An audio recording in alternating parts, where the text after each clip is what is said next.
இத்தனைக்கும் இந்த மலை ஏழைக்குத்தான் சொந்த மலை. அந்த மருத மலைக்கு நீங்க வந்து பாருங்க, ஈசன் மகனோடு மனம் விட்டு பேசி பாருங்க.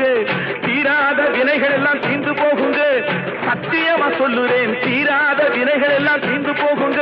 அது தீராவிட்டால் வந்து என்னை கேளுங்க, அது தீராவிட்டால் வந்து என்னை கேளுங்க. மருத மலைக்கு நீங்க வந்து பாருங்க.